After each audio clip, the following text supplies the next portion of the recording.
Kidnap కేసులో ఇరుక్కున్నారు. చట్ట ప్రకారం గవర్నమెంట్ చర్యలు తీసుకొని తప్పితే అసలు మేమేనా తీసుకోవాల్సిన చర్య ఇది కాదు. ఇంకా తీవ్రమైన చర్యలు మేమేనా ఉండాలి. కానీ అక్కడ మా ముఖ్యమంత్రి గారు ఒప్పుకోవట్లేదు. అది సమస్య.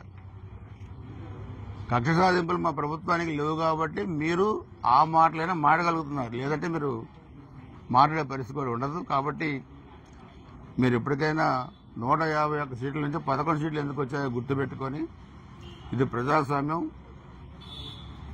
మీ అయ్య రాజ్యాంగ 5 సంవత్సరాలు పరిపాలిస్తే ఎందుకు 11 సీట్లకు వచ్చారు ఇప్పటికైనా గుర్తుపెట్టుకొని అవాకులు చవాకులు పేలకుండా నిన్న జరిగిన ప్రజాస్వామ్యబద్దమైన పిడిగురాళ్ల మున్సిపల్ వైస్ చైర్మన్ది మీరు దాంట్లో ఎటువంటి ఆక్షేపం లేదు. జిల్లా జాయింట్ కలెక్టర్ గారు ఉన్నారు, ఎన్నికల అధికారి ఆర్డీఓ ఉన్నారు. అదేవిధంగా వీడియో రికార్డ్ చేశారు, ఎన్నికల సంఘానికి పంపించారు. సో అందుకని మీరు మాట్లాడేదే ఇక్కడ వినడానికి ఎవరూ లేరు.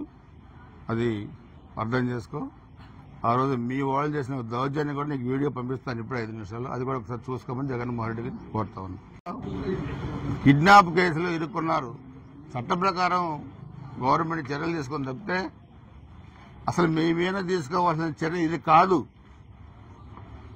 కాదు.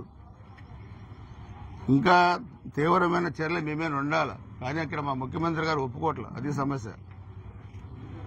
కక్ష సాధింపులు మా ప్రభుత్వానికి లేవు కాబట్టి మీరు ఆ మాటలైనా మాట్లాడగలుగుతున్నారు. లేదంటే మీరు మాట్లాడే పరిస్థితి కూడా ఉండదు. కాబట్టి మీరు ఎప్పటికైనా 151 సీట్ల నుంచి 11 సీట్లు ఎందుకు వచ్చాయో గుర్తుపెట్టుకొని, ఇది ప్రజాస్వామ్యం.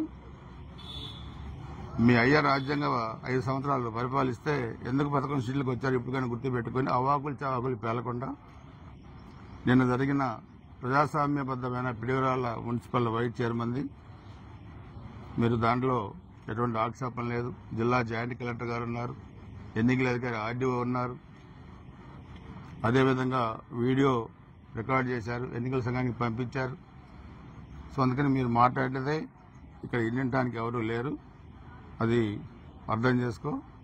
ఆ రోజు మీ వాళ్ళు చేసిన దౌర్జన్యం కూడా నీకు వీడియో పంపిస్తాను ఇప్పుడు 5 నిమిషాలు. అది కూడా ఒకసారి చూసుకోమని జగన్మోహన్ రెడ్డిని కోరుతా ఉన్నాను.